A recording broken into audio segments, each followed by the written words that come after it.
que pela expansão infinitesimal, a gente propõe, a gente imagina que essa expansão infinitesimal possa ser vinda da exponenciação de uma matriz. Então, o que a gente está imaginando é que essa matriz aqui, que é feita de cossenos e senos hiperbólicos, ela possa, na verdade, ser escrita como exponencial de uma matriz simples, com um gerador apenas, constante, 0, 1, 0, e que expandindo essa matriz aí, eu consiga, na verdade, essa soma que converge para aquela matriz. Bom, aí vocês estão lembrados da aula passada, eu tinha falado com vocês que a exponencial de uma matriz sempre é para ser vista como sendo a expansão em Taylor na matriz. Então, fica a identidade mais θ5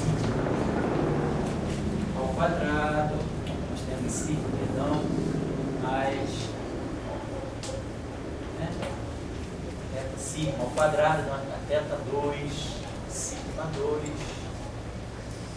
mais θ3, sigma 3, mais θ4, sigma 4 e assim só. E aí, essa matriz sigma tem uma propriedade simplíssima, ela é 0, 1, 0, portanto, o quadrado dela é a identidade. Portanto, todas as potências pares vão dar a identidade. E, claro, se as potências pares dão a identidade, as potências ímpares vão dar ela mesma. Então, sigma 3 é sigma 2 vezes sigma, portanto é sigma. Sigma 5 é sigma 4 vezes sigma, portanto é sigma. Então, essa série ela se alterna entre identidades e sigma. O coeficiente da identidade, então eu vou ter aqui. O coeficiente da identidade vai ser 1 mais θ2 sobre 2 fatorial sobre 2, mais θ4 sobre 4 fatorial. E fôssemos nós continuar, a gente ia ter θ6 assim vai, vezes a identidade. E na parte em sigma, eu vou ter θ mais θ3 sobre 3, mais θ5 sobre 5 e assim vai. Então, a gente já viu que aqui eu vou somar um cosseno hiperbólico e aqui nós vamos somar um seno hiperbólico.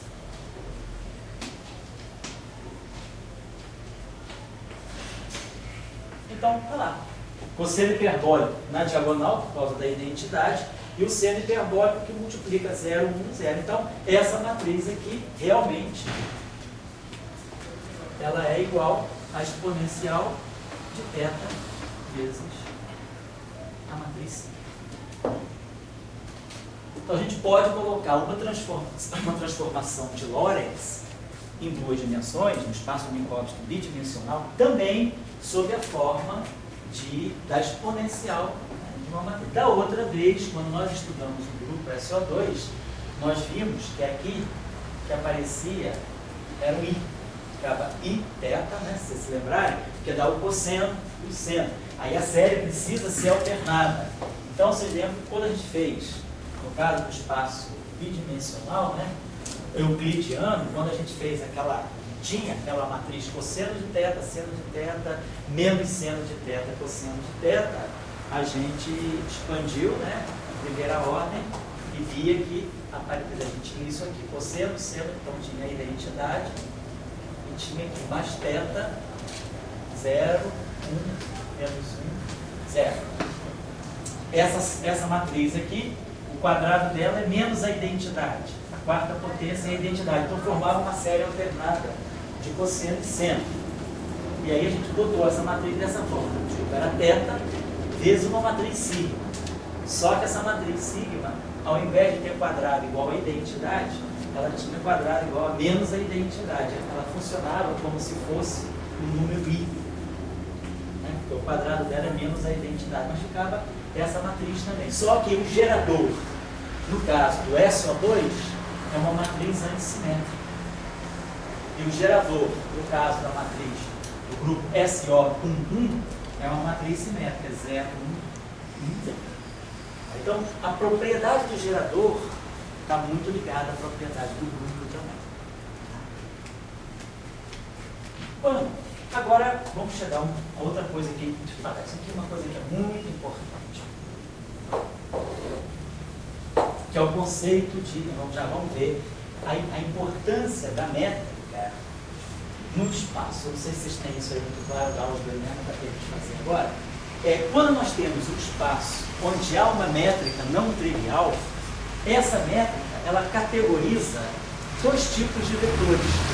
Nos espaços euclidianos virtuais, né, nós temos vetor.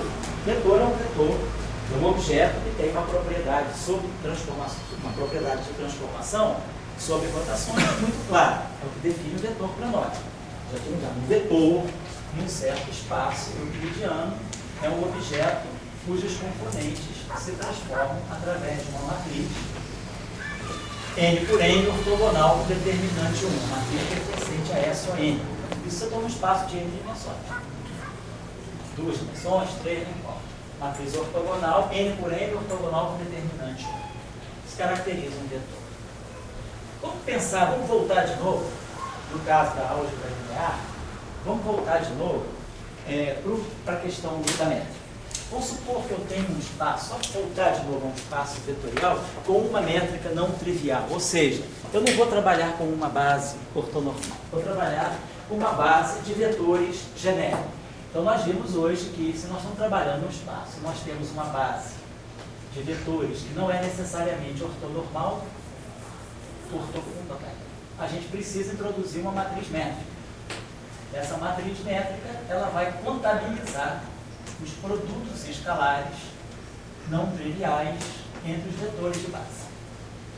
Então, se eu pegar um vetor 1 e fizer um produto escalar por um vetor V, eu posso colocar em forma matricial como sendo o transposto eta. Então, a métrica, ela, num caso geral, ela comparece ali no produto escalar. Se eu fizer uma rotação, nós já sabemos, a rotação transforma os vetores desse modo.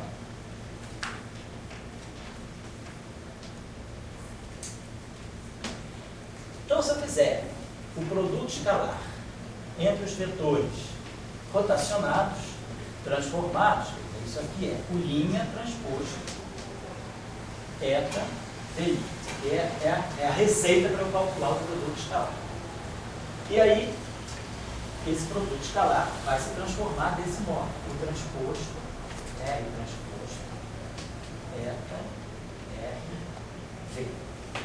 Então, se nós dissermos, as rotações não vão modificar o produto escalar, de novo a gente obtém o que nós obtivemos, que a matriz R, que vai fazer esse trabalho, ela tem que deixar a métrica invariante. No caso dos espaços euclidianos, essa métrica pode sempre se transformar na matriz identidade, porque eu posso sempre trabalhar com uma base ortonormal, isso vira identidade, e eu ganho as matrizes SON, matrizes ortogonais, N por N, determinante 1. Se o espaço for não euclidiano, como é o caso do espaço de Minkowski, eu nunca vou poder tirar, eu vou ter sempre 1 menos 1 menos 1, tal. Então, essa transformação vai me deixar desse modo, mas vai me manter o produto escalar. Isso aqui é importante. Vamos supor que eu decida não trabalhar com uma base ortogonal, no espaço euclidiano. Estou fazendo o primeiro caso euclidiano para a gente fixar as ideias. Então, suponhamos que eu esteja agora no caso do espaço euclidiano n-dimensional. Tudo isso aqui vai de 1 até n. Tenho n vetores de base, e essa matriz R aqui é uma matriz que pertence ao grupo SON. Ou seja, são matrizes n por n, ortogonais, portanto, R transposto vezes R tem que ser a identidade no espaço n-dimensional, e o determinante igual a 1.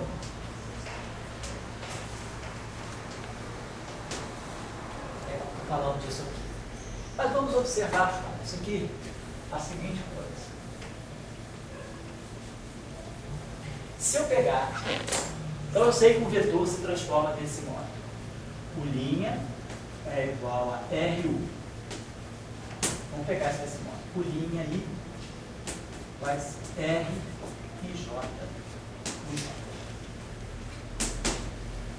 Vamos escrever essa relação aqui em forma de... Ou então vamos fazer o seguinte, vamos pegar essa equação aqui, vamos multiplicar pela métrica, vamos multiplicar essa equação aqui, isso aqui é uma equação matricial. Eu tenho essa métrica, que é uma matriz, N por N, à minha disposição. Vamos multiplicar essa métrica aqui. Quando eu pego isso aqui, ó, eta U' é igual a eta RU. Vou fazer isso. E aqui vamos fazer a seguinte coisa. Nada me impede de eu chegar aqui e fazer a seguinte eta R. Vou colocar aqui a identidade disfarçada de eta menos 1 vezes eta. Simplesmente eu introduzi aqui a identidade. Então o que eu fiz? Eu peguei a equação de transformação de um vetor e multipliquei a equação de transformação pelo vetor métrico, pelo conjunto de produtos escalares entre os vetores de base. E aí, só como eu aqui desse lado formei essa combinação eta-U', eu quero formar do lado direito a combinação eta-U. Então, para isso, sanduíche aqui, esse eta menos 1 é propriedade associativa, né, do produto matricial. Eu posso agrupar isso aqui e deixar isso aqui. Agora, observem essa relação aqui. Se eu pegar essa relação aqui, ó, R transposto, vamos brincar com essa relação aqui um instantinho só. R transposto, eta R. Então, o que eu tenho em mente? Eu estou trabalhando com uma base não ortonormal, não ortogonal em geral. Tem um vetor métrico, mas eu posso falar de invariância do produto escalar desde que a transformação, mudança de base, mudança de referencial, preserve essa relação aqui, satisfaça essa relação aqui. Vamos fazer o seguinte, vamos multiplicar essa equação à direita, eu quero criar uma combinação do tipo eta R, eta A menos 1. Então vamos fazer o seguinte, eu vou pegar essa relação aqui, vou multiplicar por R, se eu inverto isso aqui, eu vou ter R menos 1, queria produzir, vamos fazer o seguinte, R transposto eta igual a eta R menos 1. Vamos fazer isso. Isso. E vou multiplicar agora essa relação. Então eu peguei essa relação, multipliquei a direita por R menos 1 por R menos 1. Agora vou multiplicar. Lembrem-se, bom, tudo bem, vou multiplicar agora essa relação, já produzi um eta, eu queria produzir um eta menos 1. Vamos fazer a seguinte coisa, ver se vai valer a pena fazer isso. R transposto vai ficar eta R menos 1, eta menos 1. Digamos que eu faça isso aí. E aí, se eu multiplicar, se eu inverter essa equação aqui, então estou fazendo essas etapas aqui. Agora eu vou ter que eu inverta, tire 1 a menos 1 dessa relação matricial. Então eu vou ter R transposto a menos 1. Quando eu tiro o inverso de um produto, eu vou tirando o produto das inversas na ordem trocada. Então fica essa aqui, a menos 1, a menos 1. Então fica R. R a menos 1, a menos 1. Fica R. E eta a menos 1. Então eu produzi essa relação aqui. Eta R, eta menos 1. Então a partir dessa relação, a gente mostra que essa relação é equivalente a isso aqui.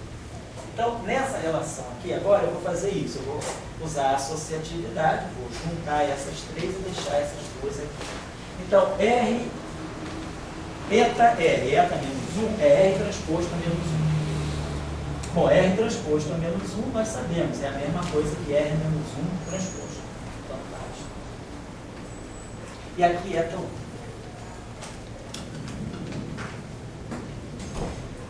Então, essa relação está me mostrando o seguinte, deixa eu apagar isso aqui.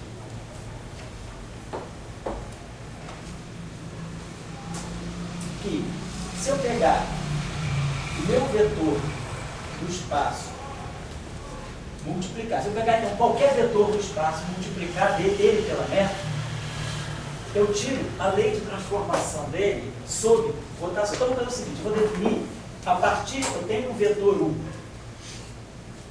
A partir desse vetor, eu não vou fazer uma rotação nele, não. Eu vou simplesmente, eu tenho uma métrica de exposição, eu vou definir um novo vetor. Um vetor útil, que vai ser a métrica vezes o vetor. Não sei que eu tenha feito isso. Só para a gente ter uma ideia, todo espaço de Minkowski bidimensional, o que eu estou fazendo? Suponhamos que eu tivesse um espaço de Minkowski bidimensional, só para vocês terem uma ideia do que a gente está fazendo.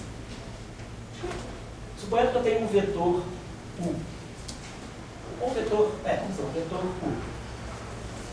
Que seja U0, U1.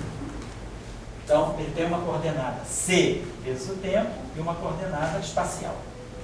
A métrica do espaço de Minkowski nós sabemos. É 1, 0, 0 menos 1. O que é esse vetor eu estou fazendo com ele? Eu estou definindo um vetor útil, que é isso vezes isso. O que esse vetor tem em relação a ele? Ele mantém a mesma coordenada temporal, mas está trocando a coordenada espacial. Estou fazendo isso.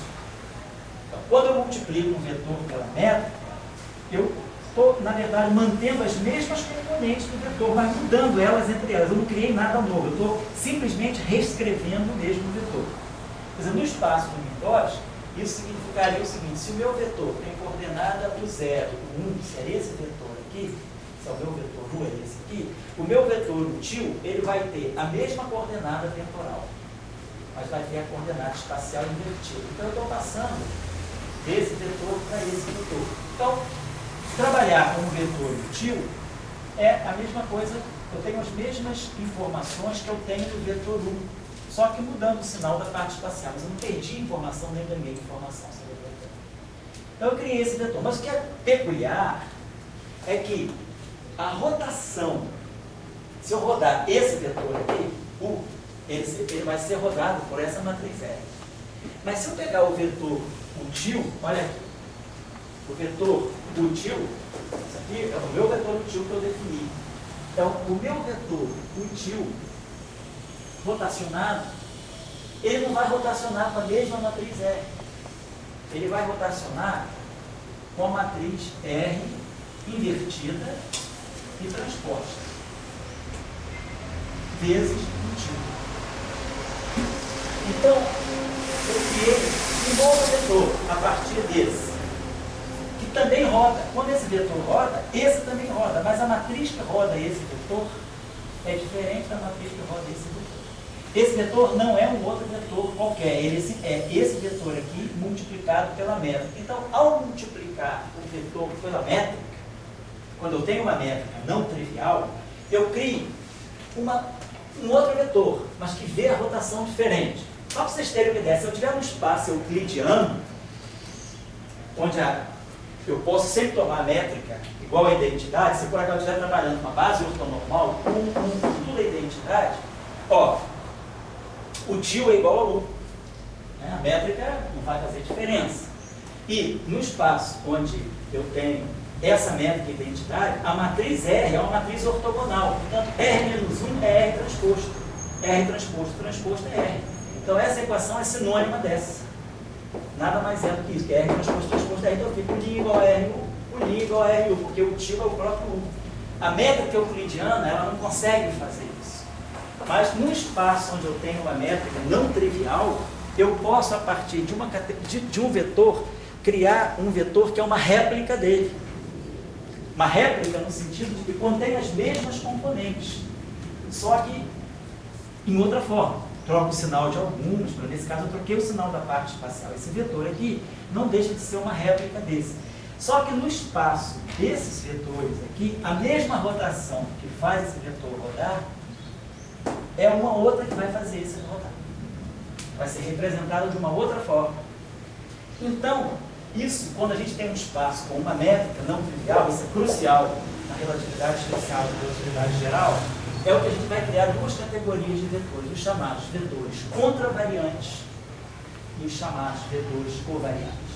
Vamos dizer assim, por definição, eu chamo essa categoria de vetores, os vetores originais, eu vou chamar de contravariantes.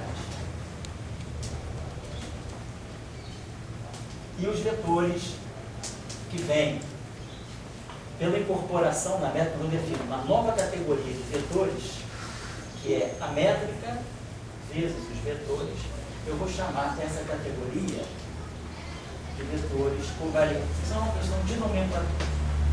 E a matriz que faz a rotação no espaço dos vetores contravariantes é uma outra matriz, obtida a partir... É o inverso da transposta.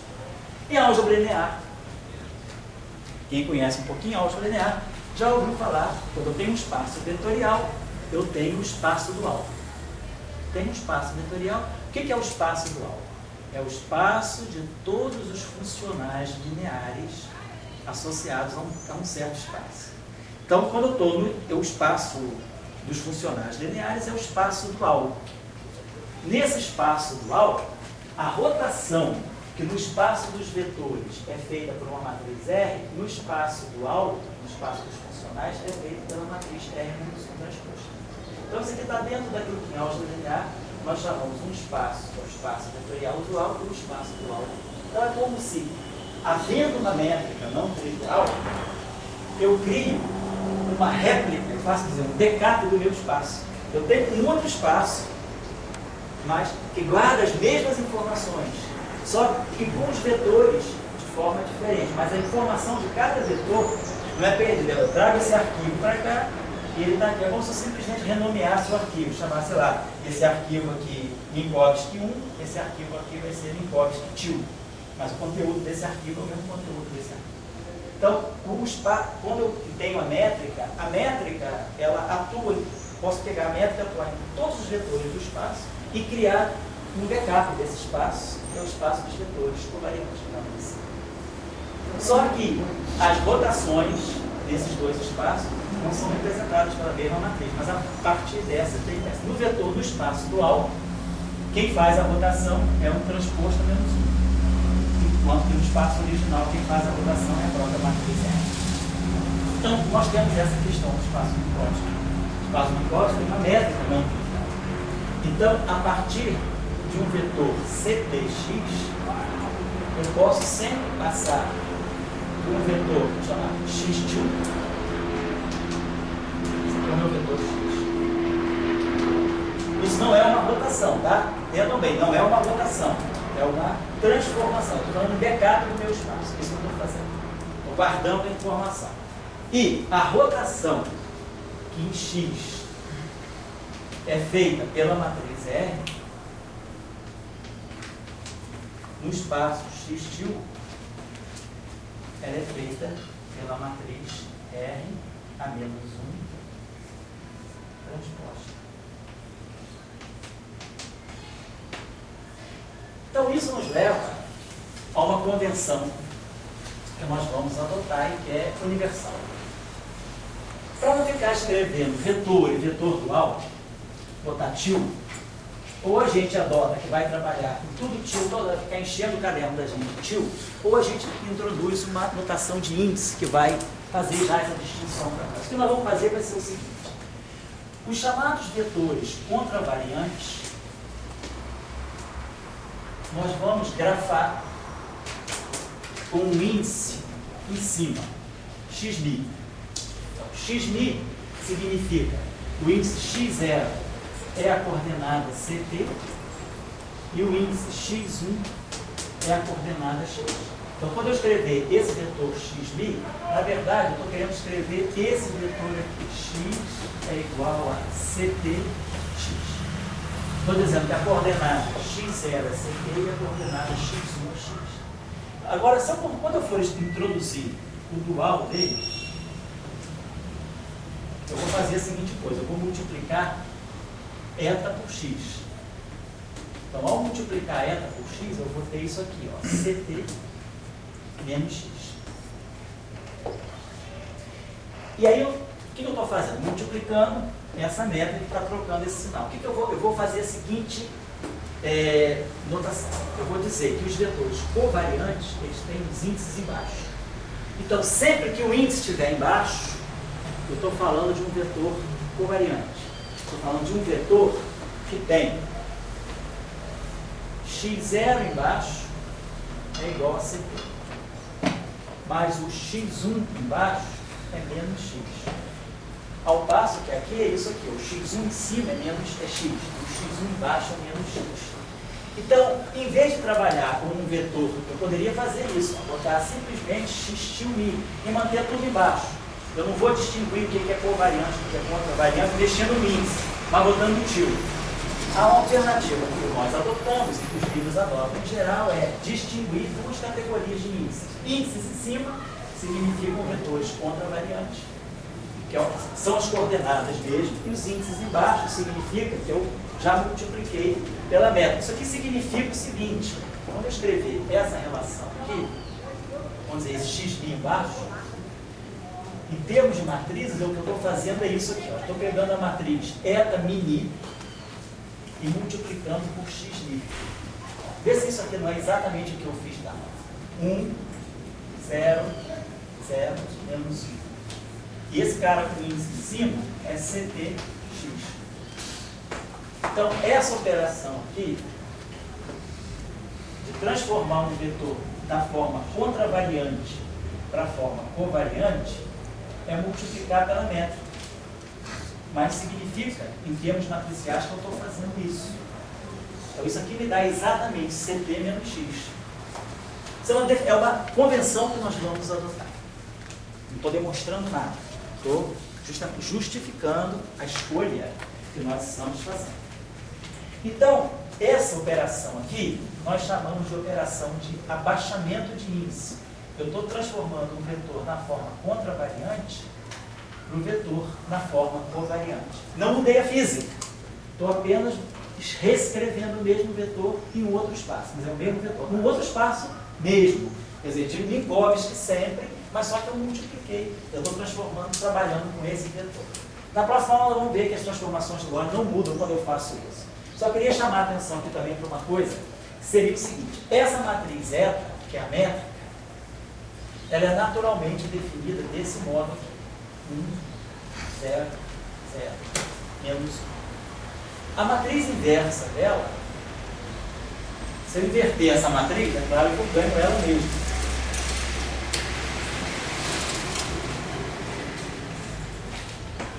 Mas, ao fazer isso aqui, a gente adota também a seguinte convenção. A matriz eta é a matriz naturalmente definida desse modo, para eu poder fazer esse produto aqui. Isso aqui é um produto matricial legítimo. Linha, linha, coluna, linha. Estou multiplicando essa matriz por esse vetor, eu estou varrendo as colunas do primeiro e multiplicando pelas linhas do segundo. Então a notação é essa aqui. Eta mini, o primeiro índice é linha, o segundo índice é coluna. A matriz eta menos 1, para indicar que nós estamos invertendo, trabalhando com inversa, ela é igual a eta, mas para efeitos de manipulações formais, nós escrevemos a matriz eta menos 1 com os índices em cima. É a mesma coisa.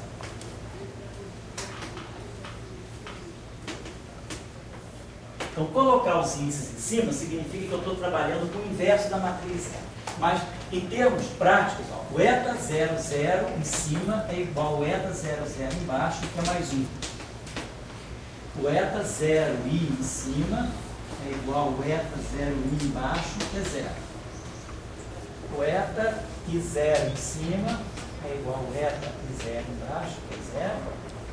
E o eta 1 em cima é o eta 1 embaixo, que é menos 1. É isso que eu estou escrevendo aqui. Ó. Isso aqui é eta 0, 0, eta 0, 1, eta 1, 0, eta 1, 1. Eta em cima, 0, 0, 0, 1, 0, 1, 1. Está tudo aqui. Então, a gente tem que também observar essa regra. Vocês estão aprendendo duas regras de trabalho. Primeira regra, adotar que a métrica é definida com os índices aqui embaixo. E esse produto aqui me faz a passagem do vetor na forma contravariante o vetor na forma covariante. Nós também podemos dizer na gíria que nós estamos abaixando os índices, ou seja, abaixar o índice é passar da forma contra para a forma covariante. E aí eu posso fazer a seguinte coisa. Adotando essa convenção da métrica. orientação. Pode falar lá. Contravariante, covariante, tem um tipo assim, podia chamar o covariante. Podia ser o inverso. Eu podia chamar covariante o que está em cima e contravariante o que está embaixo. Não tem problema. Não, Definindo um, o outro sai. No sinal, Não. covariante devia ficar embaixo. Não tem nenhum. É uma questão, acho que foi mesmo, vamos dizer assim, de condição. Alguém começou, algum pica grossa, com certeza, né? Se lá se for Lawrence, começou com um troço em cima e todo mundo adotou. Mas não necessariamente. Você poderia chegar e dizer, ó, de hoje por diante, contravariante embaixo, covariante em cima. Não dependia de você. O importante é o seguinte, se um em cima, o outro embaixo. Aí você tem que acertar as convenções na métrica. Então, essa métrica aqui está descendo esse índice. Agora, o que eu posso fazer? Isso aqui está me fazendo isso aqui. Ó. Isso aqui está me dizendo o seguinte. Podemos até grafar dessa forma. O vetor, vamos botar assim, pontinho aqui para indicar que o vetor na forma covariante é a métrica vezes o vetor na forma contravariante. Se eu inverter isso aqui, eu vou ter, ó, eta a menos 1 vezes o vetor na forma covariante, está me dando o vetor na forma contravariante. Só botando isso aqui para dizer que isso aqui é covariante, o índice está embaixo para mim. Só reproduzindo essa relação. O que quer dizer isso? Isso significa então o quê? Essa matriz aqui é eta menos 1 é eta mini.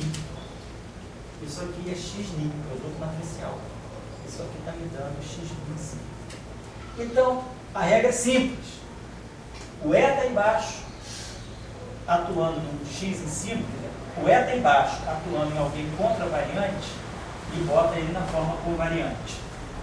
E o eta em cima atuando na forma covariante e coloca ele na forma contravariante. Essa relação é o inverso dessa relação.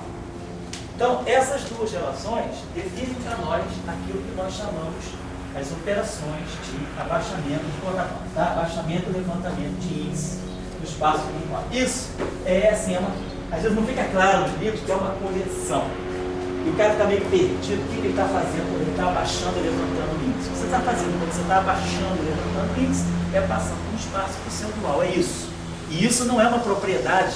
Muitas vezes a gente não aprende isso em álgebra linear, a gente aprende isso só quando faz relatividade. Aí o cara acha que isso tem a ver com relatividade. Não tem, isso aí tem a ver com espaços vetoriais, onde tem uma métrica não trivial. Qualquer espaço métrico passa por essa propriedade. Em física, infelizmente, a gente, em geral na álgebra linear, a gente não trabalha muito essas questões, e aí essa questão aparece quando a gente vai estudar muito espaço Minkowski. E aí a gente pensa que isso é uma propriedade do espaço Minkowski. Não é. Qualquer espaço vetorial onde eu tenho uma métrica que não é a identidade, eu vou poder falar de vetores covariantes e contravariantes. Então, vamos organizar as nossas convenções desse modo. Nós estamos, então, vamos adotar daqui para frente essa postura. Agora vamos generalizar para 4 dimensões facilmente. As coordenadas do espaço de Minkowski, de sua forma original, são na forma contravariante. Índices em cima, x0 em cima é o CT, e a coordenada x é o x1 em cima. Na forma covariante, nós vamos ter x0 embaixo igual a CT, x1 embaixo igual a menos x1 em cima é igual a menos x. Então, o que nós temos é isso aqui.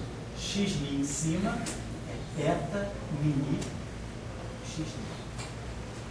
X min embaixo é eta mini x min. Lembre-se, estou usando a convenção da soma. Índices repetidos na mesma expressão, supõe-se que tem um somatório. Nesse caso, 0 e 1. Eta, se eu fizer isso aqui igual a 0, isso aqui é eta 0. Então, eta 0, 0, x0 mais eta 0, 1, x1. Só que eta 0, 1 é 0. Então fica x0 em cima igual a x0 embaixo. Essas duas relações são sinônimos de origem.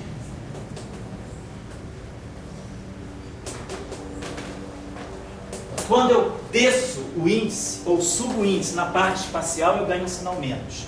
Quando eu subo ou desço na parte temporal, nada acontece. Então, tá. Isso vale para qualquer vetor. Isso aí não é só para o vetor posição, não. Se eu definir qualquer vetor tenha duas componentes do espaço de Minkowski, qualquer vetor do espaço de Minkowski, então qualquer vetor Vni, ele pode ser colocado na sua forma contravariante e na sua forma covariante.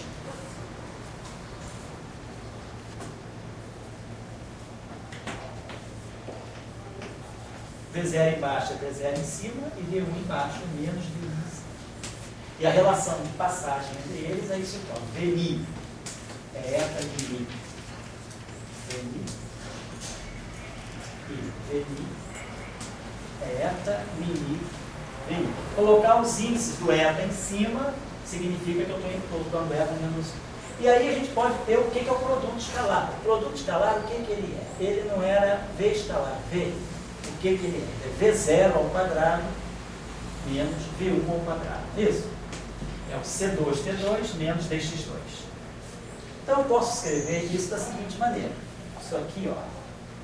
V0, V1, métrica, eta, V0, V1. Mas aí, ou seja, deixa eu colocar isso aqui.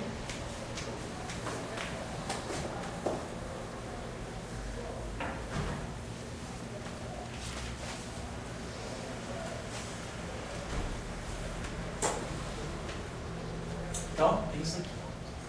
V escalar V, que é V0 ao quadrado menos V1 ao quadrado.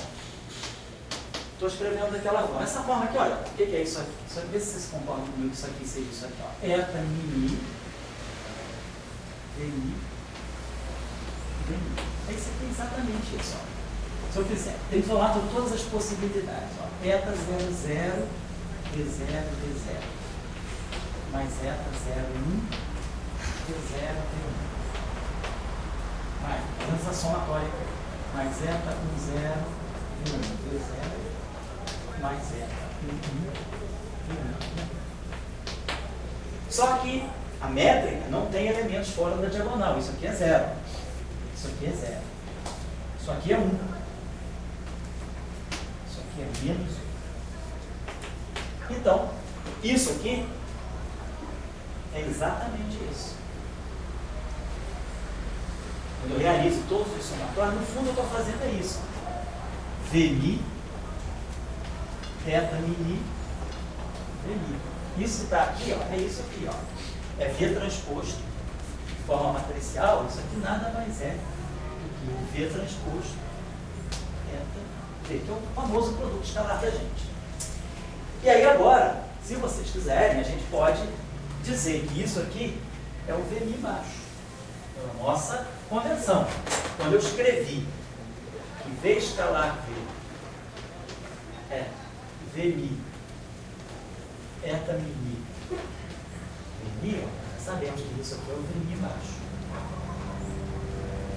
Então, a conclusão que a gente tira é que o produto escalar eu posso escrever de diferentes maneiras. Eu não poderia escrever assim, eta mini, Vmi, Vmi. Mas aí os dois formam contravariantes. Vocês podem ver que isso aqui é idêntico a isso aqui. Posso botar os dois eta em cima, Vmi, Vmi embaixo. Isso aqui vai dar o mesmo resultado no final do dia que isso. Agora, desse lado aqui, eu posso dizer que ó, esse eta mini, vou deixar desse lado. Essa relação aqui, ó, eu posso escrever Vmi, eta mini, Vmi é Vmi embaixo. Ou essa relação eu posso escrever Vmi embaixo, Vmi em cima. Tudo isso dá o mesmo resultado. Porque olha só, o que é isso aqui? Vmi, Vmi. Se quiser eu posso simplificar desse modo. Isso aqui é V0 em cima, V0 embaixo. Somatório, mais V1 em cima, V1 embaixo. V0 embaixo é igual a V0 em cima. Então esse termo aqui dá V0 ao quadrado. Tá. V1 embaixo é menos V1 em cima. Então esse termo aqui dá menos V1 ao quadrado. Tá. Então, escrever o produto escalar desse modo, desse modo, ou desse modo é tudo a mesma coisa. O que é importante é a lei da vida, lei social. Alguém está em cima, alguém está embaixo. Isso é inevitável, em todos os sentidos. Tem sempre alguém por cima, alguém por baixo, na vida, né? Então, a sociedade vetorial também segue essa regra. O negócio é que tem alguém em cima, alguém embaixo. Alguém em cima, alguém embaixo. Esse em cima, esse embaixo, vice-versa. Então, um vetor, um índice está em cima, o índice está embaixo. Então, são todas as maneiras da gente representar a mesma coisa no espaço virtual. Então, essa é uma convenção que a métrica nos habilita a fazer. Tem a métrica, eu posso passar de uma classe de vetores para outra classe de vetores. Convenção que nós criamos é que esses vetores originais eu vou colocar em forma contravariante e os covariantes vão ser os vetores que a gente diz contraídos com a métrica. Ao invés de adotar a notação do tio, eu adoto a notação dos índices superiores e dos índices inferiores. E aí a métrica, ela faz o levantamento e o abaixamento de índices. A métrica abaixa o índice. E o inverso da métrica levanta o índice. Quando eu escrevo eta mini veni, significa que eu estou somando em mi, mas essa métrica é simétrica. Eta mini é igual a eta mini, tanto faz. A matriz é simétrica, é 1, 0, 0, menos 1. Então ela é simétrica. Então, se eu trocar a linha com coluna, não tem problema. Então, eta mini veni é o veni. Então, a métrica inversa levanta o índice e a métrica original abaixa o índice.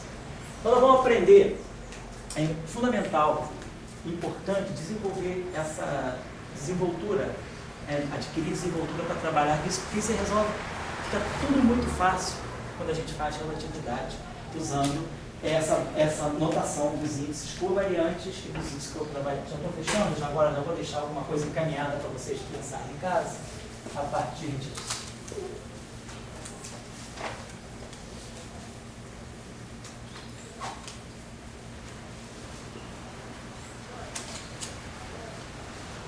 É o seguinte.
Então, estou chamando aquelas transformações de coordenada, transformações de Lorentz. A partir das transformações de Lorentz, eu estou colocando aqui para vocês, que é T' igual a...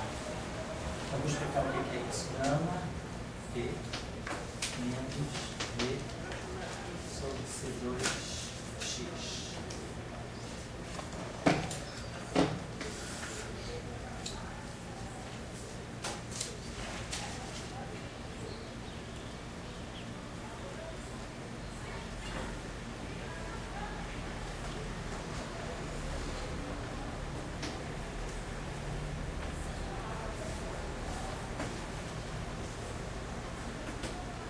Quero dizer o seguinte, esse fator gama, que é aquele famoso que a gente vai depois discutir um pouquinho, que é o fator de relativismo, dilatação e de contração, ele, por definição, é o cosseno hiperbólico de θ, é 1 sobre raiz quadrada de 1 menos V2 sobre C2.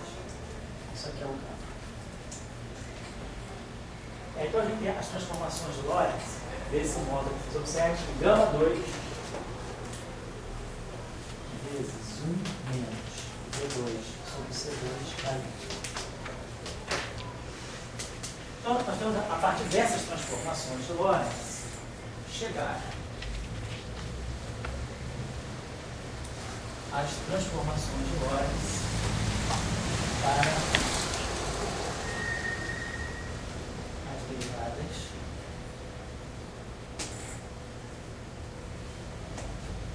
ddt ddx.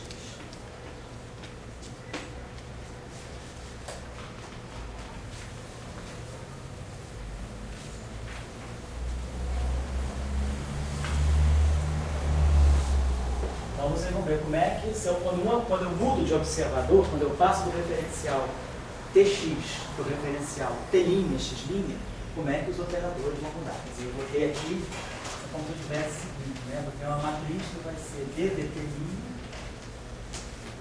d dx', vai ter uma certa matriz aqui, vai multiplicar d dt, d dx. Então, essa matriz faz isso aí para nós. Certo.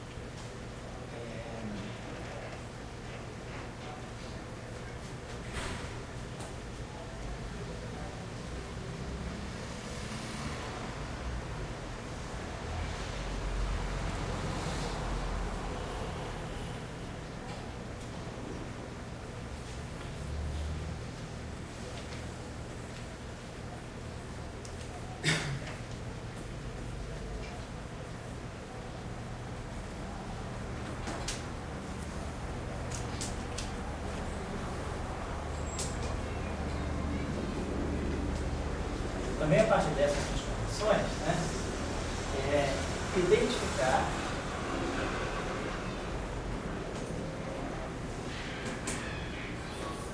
a matriz e realiza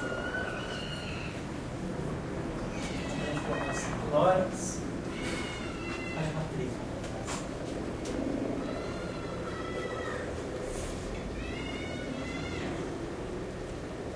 Transformações de Lorentz nos espaços, nas versões.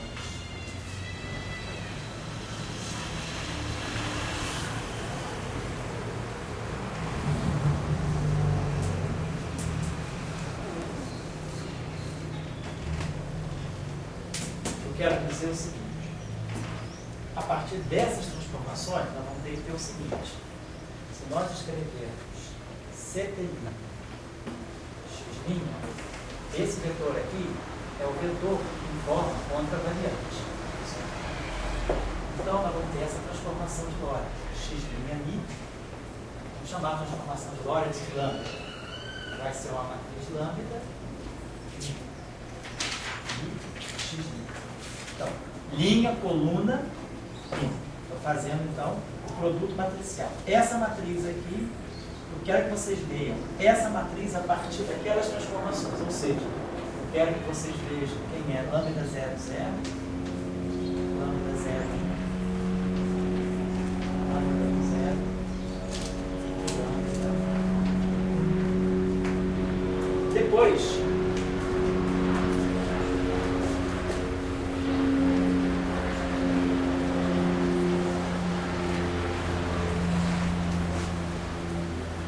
quando vocês passarem para a notação covariante, nós vamos ter o seguinte: olhar esse vetor aqui seria x' menos x'. Isso aqui é o vetor na forma covariante, então x'. Então vocês vão ter uma matriz aqui que é x', que não é necessariamente a mesma. Nós estamos descobrindo quem é a transformação de Lorentz na versão contravariante. Se eu for olhar na versão covariante, vamos dizer que isso aqui não seja lambda, seja uma matriz L, que vai ter essa estrutura aqui, L', x'. E aí eu quero que a gente descobrir quem é L00, quem é L01, quem é L10 e quem é L11. Temos essas duas coisas separadas. Agora, a gente vai querer mostrar qual a relação, né?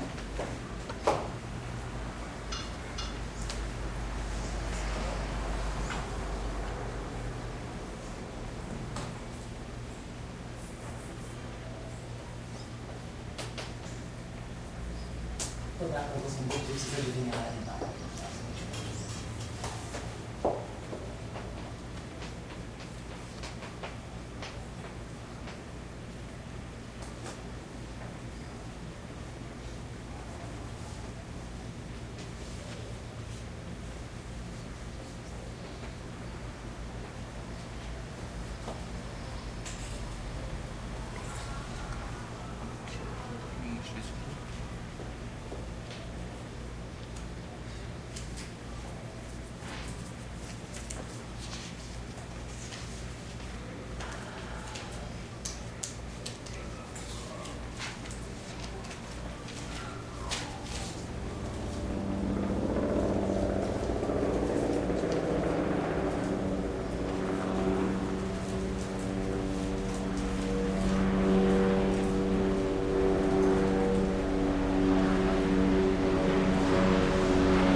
mostrar essa relação, que vai ser importante. Na próxima aula eu vou derivar de uma maneira mais sistemática.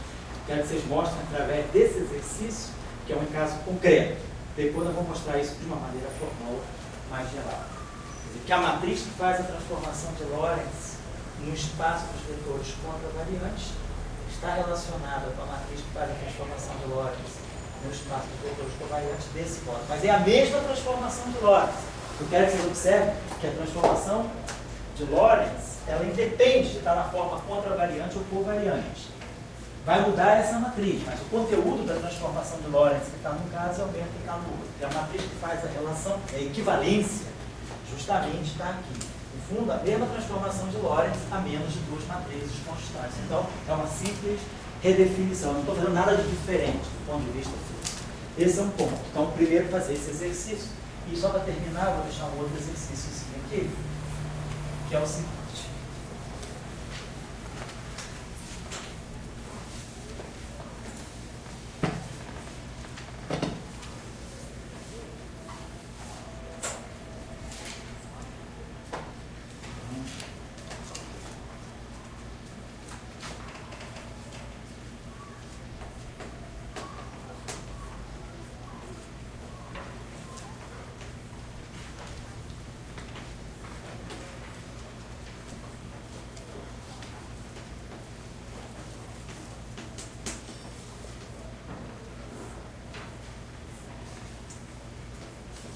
Quando eu colocar x assim, só para a gente encurtar a notação, quando a gente está no espaço de Minkowski e coloca um x, significa que a função é a função do quadro, do vetor completo, do t e do x. Então, para evitar de colocar t, x, a gente coloca aqui x, significa a coordenada completa do espaço de Minkowski. Então, eu estou falando de um campo, de uma função, que é uma função contravariante das coordenadas t e x.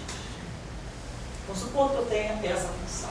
Uma função que depende de t e de x, ela tem uma parte temporal, 1 a 0, de t e de x, e tem 1 a 1 de t e de x. Suponho que eu tenho essa função. Claro que eu sei como é que essa função se transforma segundo uma transformação de Lorentz. Ela é uma forma de um vetor. Eu queria que vocês pensassem um pouquinho. Então, suponho que está errado. Então, fazer escrever, né?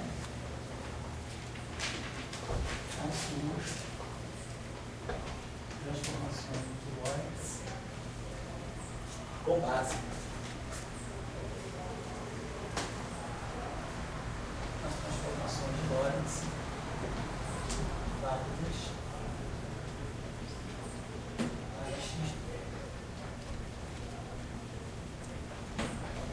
E como é que esse cara, se você conhece a transformação de Lorentz das coordenadas, por que automaticamente você vai conhecer as transformações de Lorentz para esse objeto? Dado isso aí, supondo que escreva as transformações. Escreve agora, feito isto,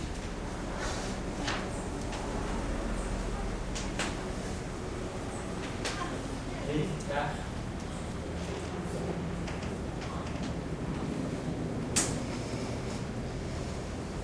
por que a grandeza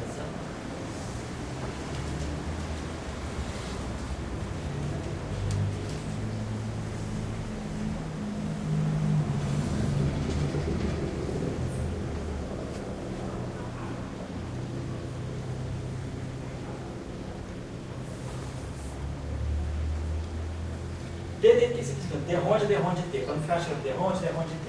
E esse dx aqui significa a derivada parcial em relação a x. Derrond x. Tá? Isso aqui é a notação. dt, vamos adotar essa convenção aqui, é ddt. ddx é ddx.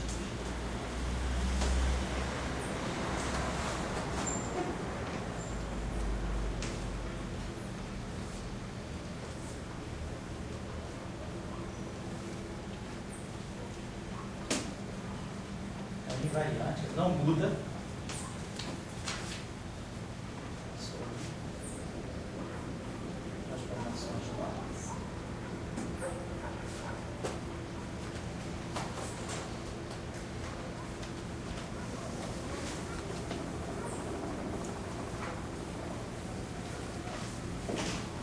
Só para terminar, um exercício mais fácil assim. Um terceiro exercício, só mostrar isso aqui. Vou pegar 1 sobre C2 de dt'.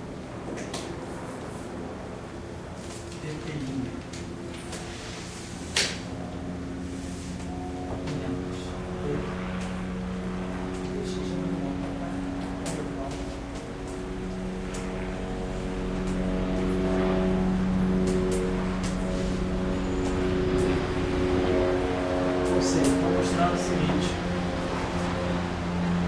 1 sobre C2 dt' menos dx'.